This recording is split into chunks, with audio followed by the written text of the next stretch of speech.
tanggal 31 Mei sampai dengan 23 September ini akan ada namanya tahapan pemuktian data pemilih untuk pilkada serentak tahun 2024. Iya. Seorang pemilih menjadi TNI kan kehilangan hak pilihnya. Iya. Nanti takutnya hak itu masih ada tapi disalahgunakan. Jadi perlunya proses pemuktiaran atau update kembali data pemilih yang dari pemilih untuk pilkada ini. Mas Sultan Badung ya, ini kan ada 3 istilah ya dalam daftar pemilih. Yang pertama yaitu DPT. DPT itu daftar pemilih tetap. Itu pemilih yang sudah terdaftar, yang sudah dicoklit itu akan masuk di DPT. Nah itu bisa dicek melalui cek DPT online.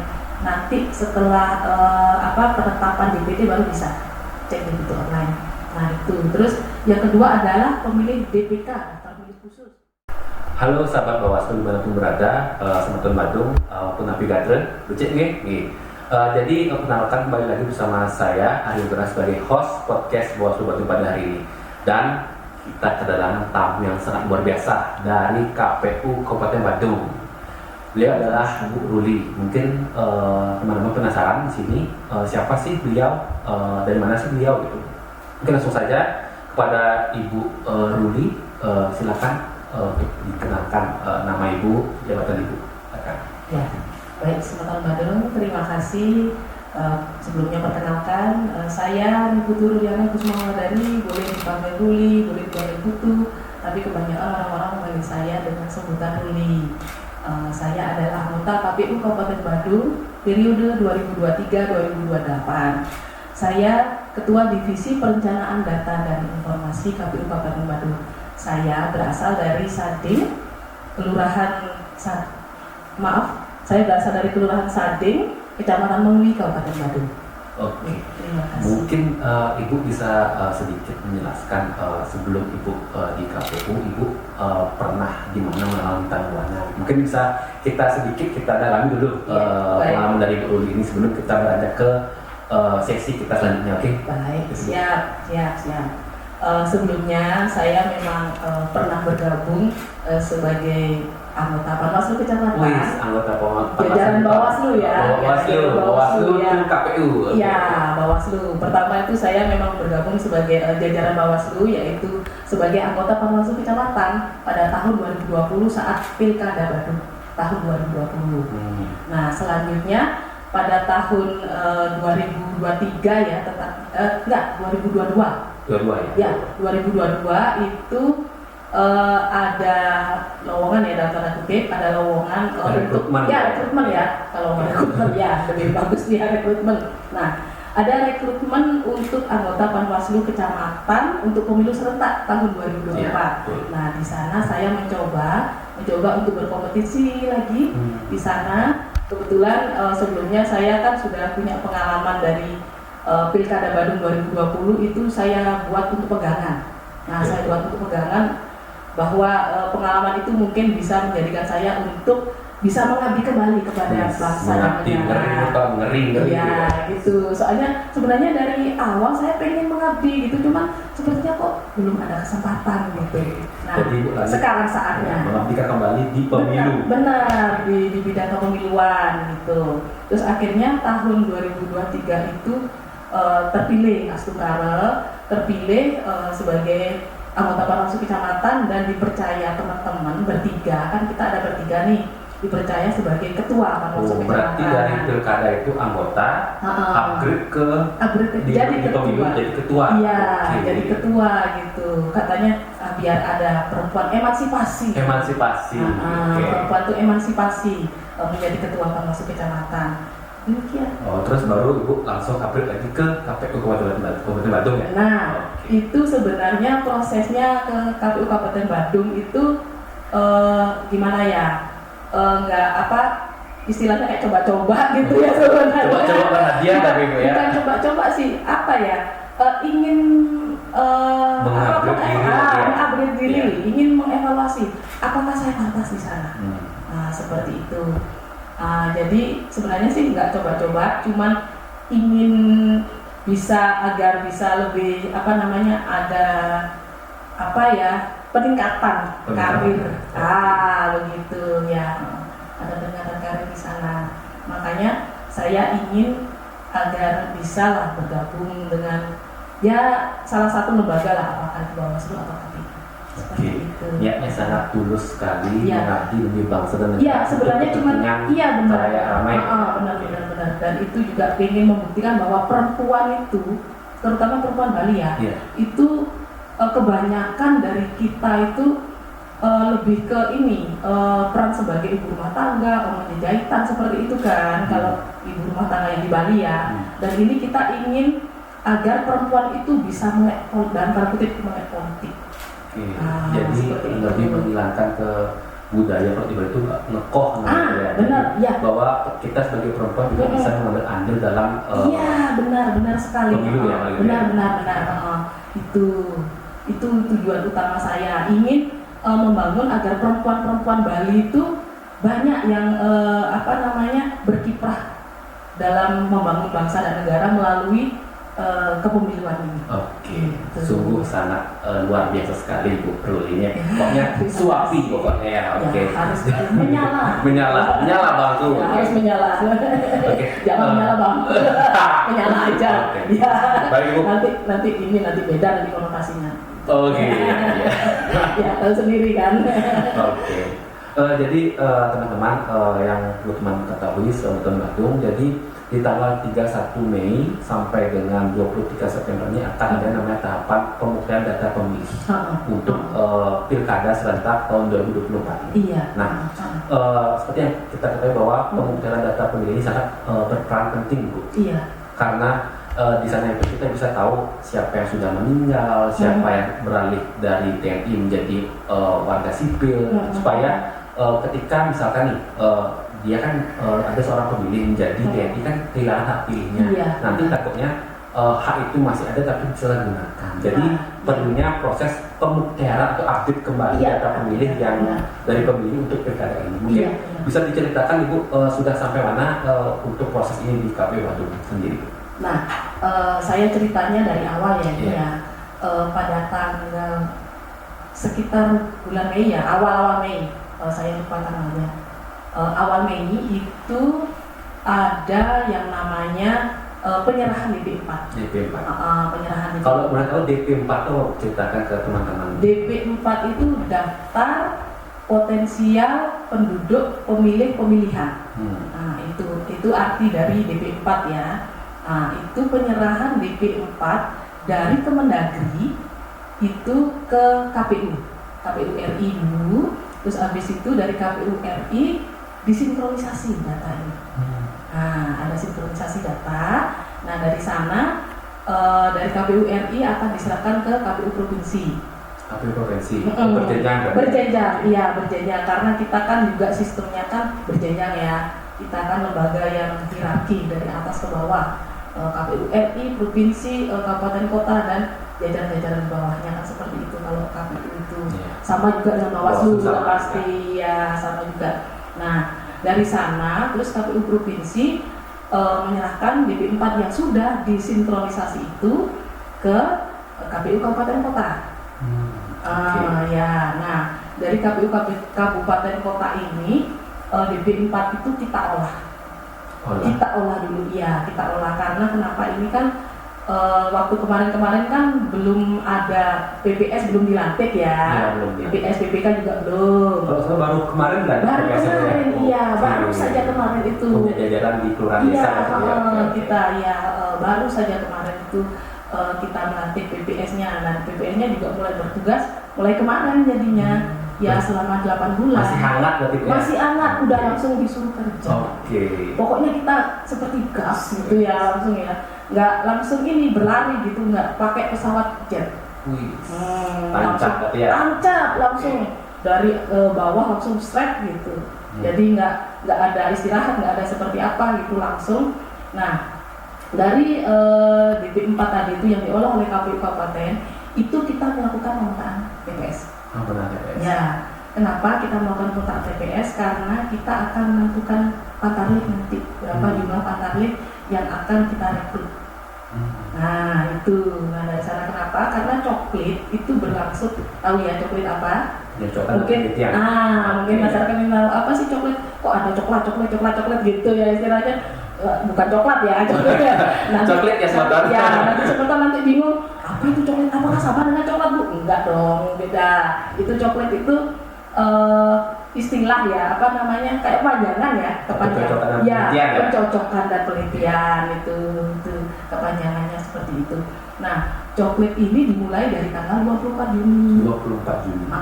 Ya, sampai dengan 24 Juli itu 1 bulan. 1 bulan. Coklat itu 1 bulan. Nah, ini semeton biar tahu kenapa kita pemetaan TPS itu agar kita bisa menentukan patarli berapa jumlahnya, dan patarli ini yang akan melakukan coklat. Ya, akan melakukan coklat ke rumah-rumah semeton. Mungkin Ibu waktu pemilu kan di Bandung ini ada 1485 TPS. Ya, nah, apakah di pilkada itu sama Bu? Yang setahunya sih untuk pilkada ini TPS lebih mengerucut ya, apa benar?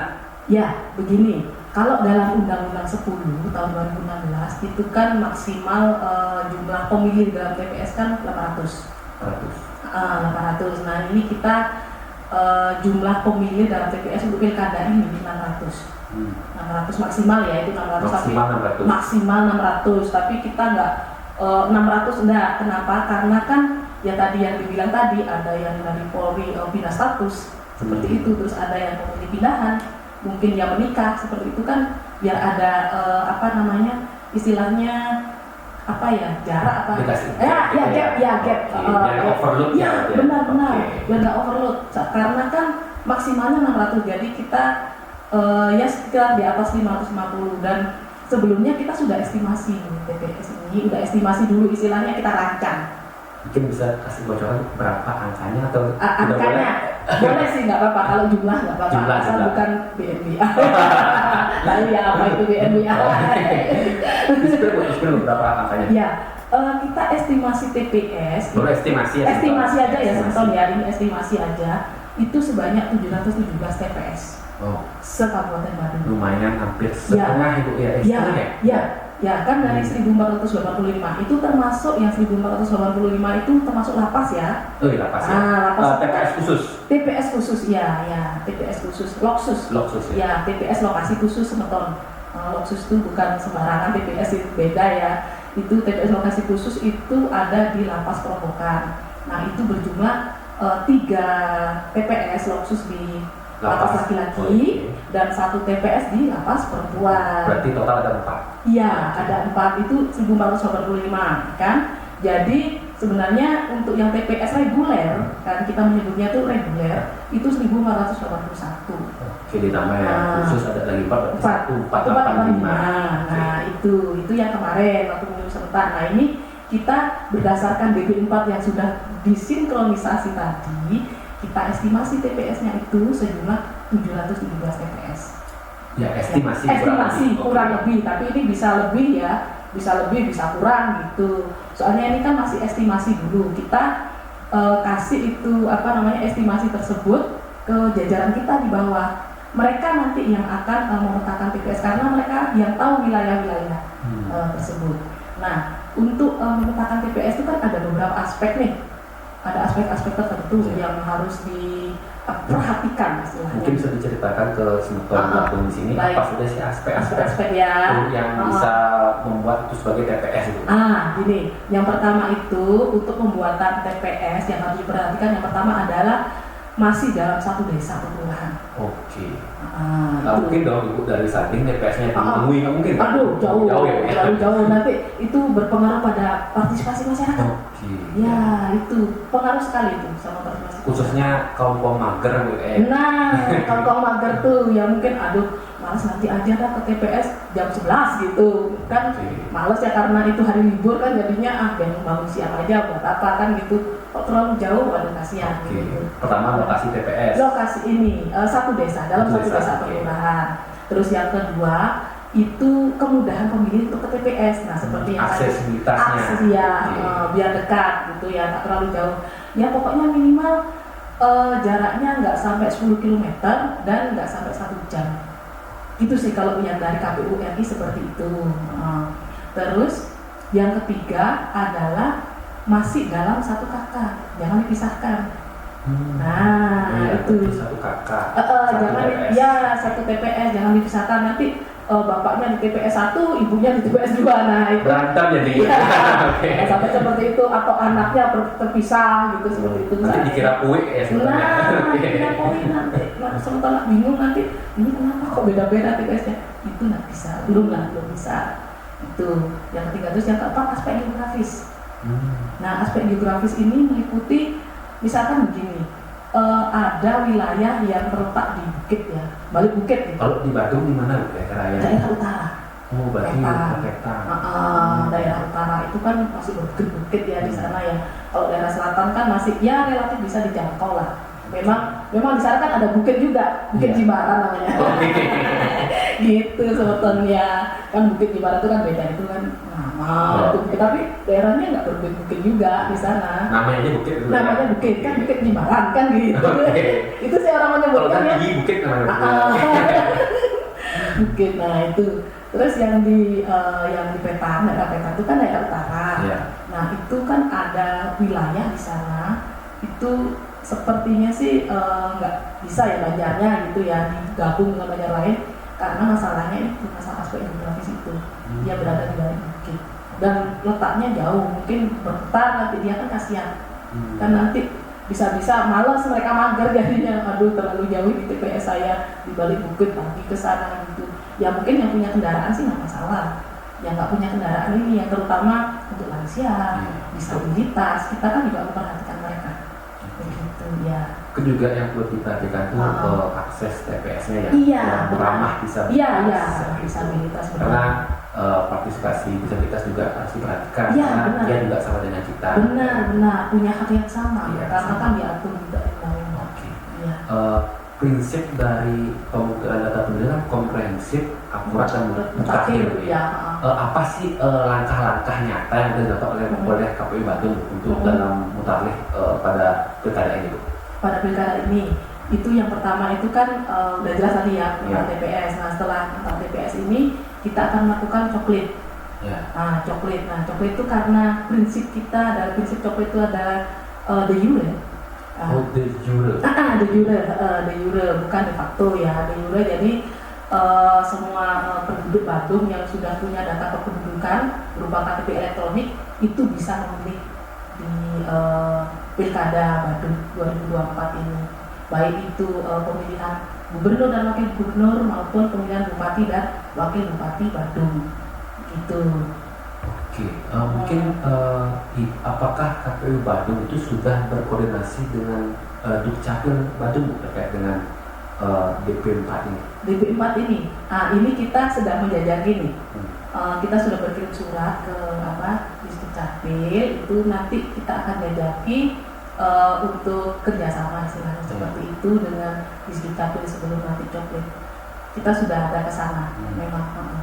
Nanti tinggal ini jadwal aja sih sebenarnya, jadwal pertemuan aja ini. Oke, mungkin yang dari Bawaslu Badung kan pernah nih di pemilu sebelumnya itu kami di Bawaslu Badung itu ada mengirimkan 7 surat imbauan tahap utama ke KPU Badung. Ada juga kalau nggak salah ada 5 saran perbaikan karena kami di Bawaslu Badung juga punya namanya patroli kawal hak pilih. Jadi kami selain mungkin sahabat Bawaslu Sultan Badung juga harus mengetahui bahwa kami di Bawaslu Badung tidak hanya diam saja ketika teman-teman di KPU Badung itu dan jajaran yang di bawah itu bekerja untuk pemungutan data pemilih.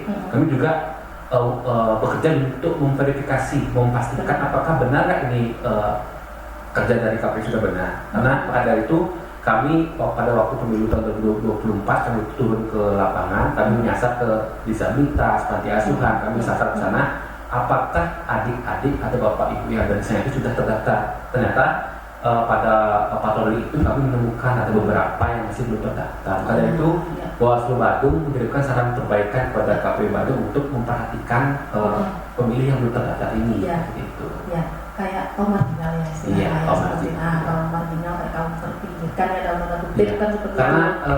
Pergerakan penduduk itu dinamis. Benar.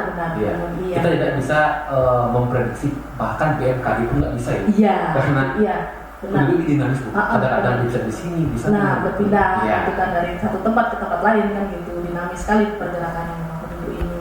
Nah itulah kenapa kita juga kerjasama dengan Dukcapil untuk masalah itu itu kita sebenarnya sudah ada sih ya lama gitu ya kerjasama dengan Puspatel, dan ini tinggal jadwal aja pertemuannya kapan. Oke. Ya. Mungkin gini Bu, disabilitas ini kan kita masih apa ya, kalau nggak salah partisipasinya rendah ya untuk pemilu ya. Mungkin apa sih kiat-kiat dari KPU Badung untuk meningkatkan partisipasi di kaum disabilitas ini pada waktu pilkada nanti? Nah gini ya, saya punya ide sebenarnya. Idenya tuh gini, kan coklat itu kan ada yang namanya gerakan peserta. Pertama kali coklat. Nah itu kan ada gerakan coklat serta ya. Kalau gerakan coklat serta itu yang kemarin-kemarin itu kan menyasar tokoh masyarakat nih. Oh iya. Ya kan? Waktu pertama kali coklat Bu ya? Waktu pertama kali coklat, jadi coklat itu kan tokoh masyarakat gitu kan. Mohon maaf ya sebetulnya ini sepertinya kan sudah biasa kan, yang tokoh-tokoh masyarakat yang punya inilah pejabat-pejabat seperti itu, yang mohon maaf ya sebetulnya. Itu biar lebih greget gitu ya. Nah itu kan kemarin kan gerakan coklat serta ke sana. Nah ini saya punya ide agar dibalik sekarang. Kita menyasar kaum-kaum marginal seperti disabilitas, terus kaum terpinggirkan yang kira-kira yang tidak bisa dijangkau lah.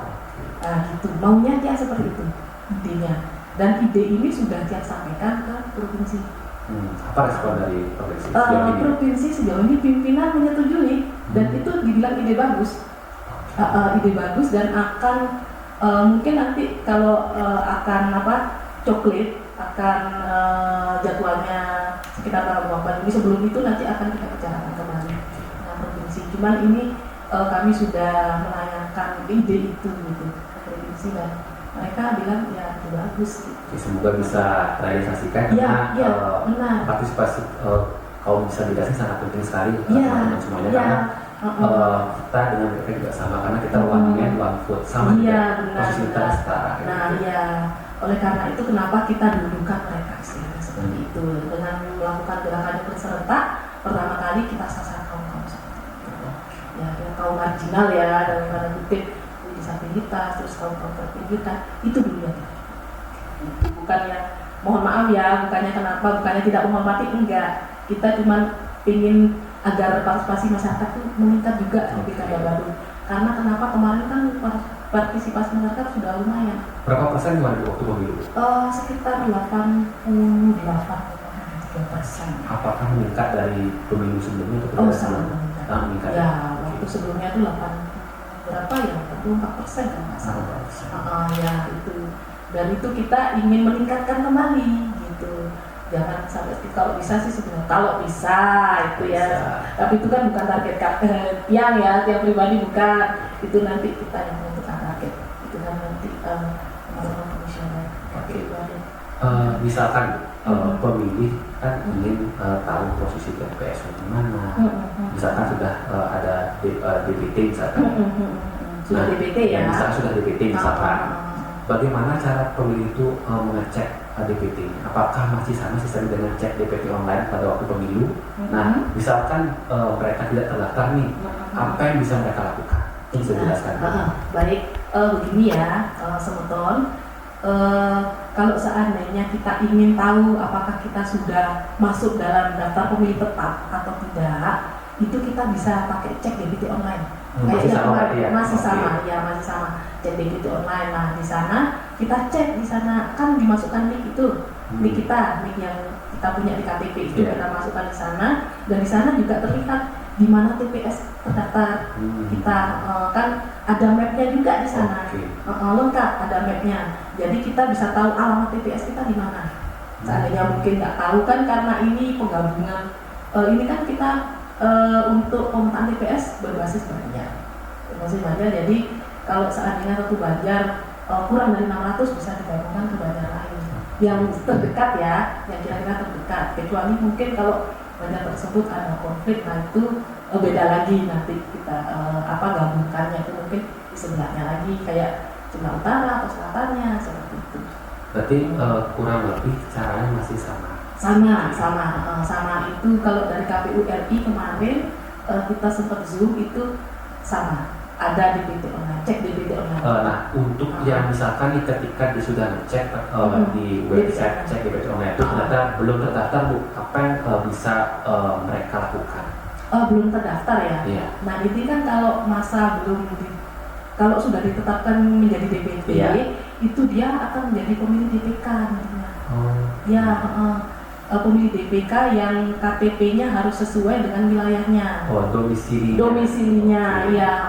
Seandainya gini, seperti saya tidak terdaftar ya di Sading, saya dari Banjarsemuan tidak terdaftar. Terus saya bisa memilih sebagai DPK nanti pada saat di hari H pemungutan suara itu di atas jam 12 siang. Berarti daftar pemilih khusus atau DPK itu bisa memilih di atas jam 12 jam 12 siang pada hari pemungutan suara. Itu jika tidak terdaftar di DPT. Tapi jika terdaftar di DPT tapi ingin pindah memilih, itu bisa memakai surat pindah memilih namanya SPM. Iya, surat pindah memilih itu bisa nanti di sana bisa mendaftar ke pemilih tujuan, ke TPS tujuan, ke TPS tujuan pemilihnya itu gitu. Karena ini pada waktu pemilu tahun 2024 kemarin ini, kami di Bawaslu Bandung itu menemukan juga ada sempat nih ada kekisruhan di TPS. Ada pemilih datang, mereka itu protes. Saya tidak terdaftar, tapi saya mau memilih. Kenapa saya nggak boleh milih? Gitu. Nah, dari KPPS bilang, karena ibu belum terdaftar di DPT maupun DPTB. Sedangkan ya ini KTP bukan di tempat itu. Dia bilang, saya punya KTP, tapi saya tidak boleh milih. Mungkin bisa ceritakan supaya sahabat Semeton ya, buat Semeton Bandung ya. Ini kalau bisa sebelum ini kita coklat itu paling enggak kita harus melakukan perekaman EKTP dulu. Kami himbau ya kami himbau seluruh Semeton Bandung yang belum punya KTP elektronik agar segera mengupdate KTP-nya dengan melakukan perekaman KTP elektronik di Disdukcapil Bandung. Ya begitu. Itu biar kita bisa punya hak pilih kan. Itu di situ. Jadi kita nanti bisa terdaftar di DPT seperti itu. Oke, berarti dari masyarakat juga harus melek tentang administrasi kependudukan harus tertib berarti ya. Harus tertib. Ya, dari sini harus tertib. Karena kan kita sudah himbau masyarakat, kalau sementara masyarakat tidak tertib ya itu dalam tanda kutip kita juga sudah berusaha ya. Cuman masyarakat kalau tidak memindahkan ya itu mungkin ya salah masyarakat sendiri kan begitu jadinya. Bukannya kita menyalahkan masyarakat, tidak, cuman kita sudah menghimbau dari awal. Tapi kita juga sebagai penyelenggara pemilu juga sering-sering menyadarkan masyarakat apa pentingnya peran mereka dalam memilih untuk yang itu dokumen itu diambil dulu nih. Ya Semeton benar, dokumen kependudukannya itu harus diambil dulu, KTP elektroniknya yang mungkin pindahan itu ya pengen pindah dari mana, mungkin dari daerah kabupaten lain di Bali pengen pindah ke Bandung, mungkin karena pekerjaannya di Bandung bisa itu untuk mengurus KTP elektronik itu. Oke, mungkin yang perlu dipertegas lagi Bu tentang tiga pemilih Bu yang DPT, DPTB, sama DPK. Untuk bisa menjelaskan ke Semeton Bandung supaya sadar nih. Semeton Bandung ya. Ini kan ada 3 istilah ya dalam daftar pemilih. Yang pertama yaitu DPT. DPT itu daftar pemilih tetap. Itu pemilih yang sudah terdaftar, yang sudah dicoklat itu akan masuk di DPT. Nah itu bisa dicek melalui cek DPT online. Nanti setelah penetapan DPT baru bisa cek DPT online. Nah itu. Terus yang kedua adalah pemilih DPK, daftar pemilih khusus. Nah ini pemilih-pemilih yang tidak terdaftar dalam DPT dan dia bisa hanya memilih di hari pemungutan suara di atas jam 12 siang. Tapi hanya dapat memilih di wilayahnya saja, di desa atau kelurahannya yang sesuai dengan domisili KTP. Jadi kalau KTP seandainya seperti saya, KTP Sading ya harus memilih di wilayah Sading aja. Nggak bisa saya memilih di wilayah Sempidi atau di sebelahnya Dharma Sabo gitu ya. Intinya sesuai domisili. Sesuai domisili. Intinya seperti itu Semeton. Nah terus kalau DPTB itu pemilih pindahan. Jadi untuk Semeton yang ingin pindah memilih itu bisa, tapi dengan konsekuensi ya, ini tentu ada konsekuensi. Seperti kalau beda kabupaten itu kan hanya dapat 1 surat suara jadinya. Nah ini kan pemilihan kita kan ada 2 surat suara nih, 2 surat suara. Yang pertama adalah pemilihan untuk gubernur dan wakil gubernur, yang kedua adalah pemilihan bupati dan wakil bupati. Atau wali kota ya? Atau wali kota, dan itu kan untuk kota. Ya ini kan khusus Badung kan bupati dan wakil bupati. Nah itu jika seandainya beda wilayah, beda kabupaten, itu hanya mendapatkan 1 surat suara, yaitu surat suara untuk gubernur saja. Terus kalau beda provinsi gitu, itu nggak bisa. Mohon maaf ini salah server ya Bu. Nah itu beda. Kalau itu udah beda lagi, beda sama pemilu serentak. Pemilu serentak kan dapat 1 surat suara yaitu presiden aja waktu itu. Kalau beda provinsi, kalau sekarang nggak bisa, karena ini kan cukup daerah ya, kewilayahan daerah, lokal lah istilahnya. Baik teman-teman sahabat Bawaslu Kota Bandung. Jadi tujuan kami dari Bawaslu Bandung kenapa mengundang Ibu Ruli sebagai komisioner KPU Kota Bandung, karena kami menyadarkan kembali pada teman-teman bahwa peran teman-teman dalam memilih sangat penting sekali. Jadi kami ingin mengedukasi, kami ingin mencegah terjadinya kehilangan hak pilih teman-teman, bahwa satu hak pilih teman-teman sangat menentukan masa depan kita. Benar. Mungkin Ibu sedikit nih ada yang mau saya tanyakan. Ada nggak pengalaman Ibu yang masih membekas di sanubari apa sih yang Ibu rasakan pada waktu pemilu tahun 2024 kemarin? Ada nggak kesan dan pesan Ibu ketika Ibu memantau di lapangan? Baik, waktu itu kita kebetulan saya di Korwil di daerah Kuta Utara.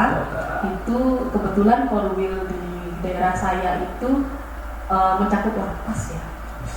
Ya, nah saya waktu itu memang full istilahnya, ya nggak full, ya setengah hari lah istilahnya di sana, memantau di lapas Kerobokan bagaimana pengertian di sana. Itu dari awal sampai akhir itu di sana saya. Terus setelah itu saya juga memantau di wilayah-wilayah lain seperti itu. Dan yang paling berkesan itu di lapas, ya di lapas laki-laki itu seperti itu di sana memang bagus sekali sih ininya TPS-nya juga memadai di sana itu, karena kita kerjasama juga sama lapas di sana, dan Bapak Kepala Lapas dalam hari ini juga Ibu Kepala Lapas itu memberikan fasilitas bagi kami di KPU untuk menyukseskan penyelenggaraan pemilu serentak yang kemarin.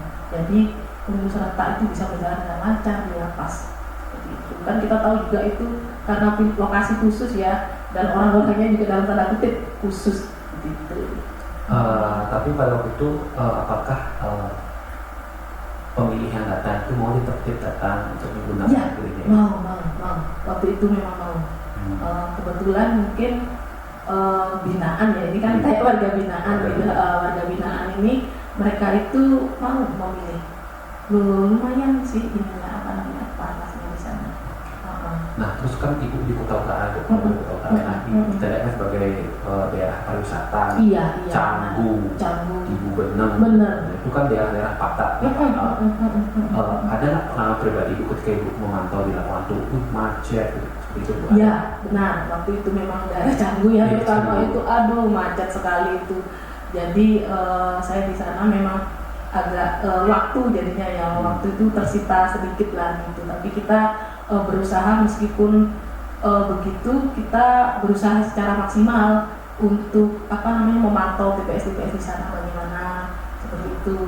Jadi tidak ada kata menyerah ya dalam hal ini, meskipun dalam keadaan macet atau bagaimana tetap jalan. Tidak ada kata menyerah. Tidak ada. Ya, walaupun macet harus itu dilalui. Itu bagaimana caranya? Asal selamat sampai di tujuan. Oke, catat. Ya. Pakai pantun ya. Mungkin akhir nih, bagaimana harapan Ibu dalam menyongsong pilkada serentak tahun 2024? Oke, untuk Sumatera Bandung. Kami dari KPU Kabupaten Badung ingin agar semua semeton menggunakan hak pilihnya secara baik nanti pada pilkada serentak tahun 2024. Kenapa? Karena suara semeton Badung itu akan menentukan pemimpin-pemimpin kita yang mana pemimpin kita akan menentukan kebijakan-kebijakan di masa yang akan datang dan itu berpengaruh bagi kehidupan kita. Gitu. Ada lagi Bu, mungkin closing statement? Ada lagi? Closing statement mungkin cukup? pantun ya. Oh pantun, oke cakep. Ya, Ini bilang cakep ya teman-teman semuanya ya. Ya, pantun, sedikit pantun ini ya. Oke, apa Jadi itu? pantunnya mungkin baru nih ya, baru terpikirkan ini. Masih fresh di podcast Bos Badu Bu. Fresh. Oke. Khusus untuk Bawaslu. Oke. Keton Bawaslu Kabupaten Kepri. Ya, ini pantun kami dari Bali ke Balikpapan. Cakep. Jangan lupa membeli sirsak dan tomat. Cakep.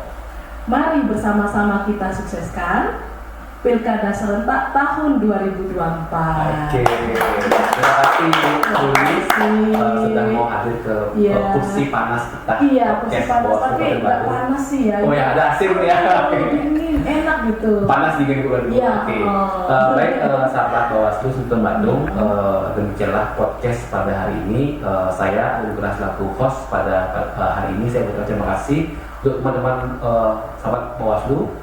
Jangan lupa follow Instagram Bawaslu Kabupaten Bandung di humas.bawaslu Bandung, dan di IG ada, TikTok ada, di website juga ada. Cari aja Bawaslu Bandung. Oke, terima kasih. See you. Terima kasih. Om Santi. Om Santi.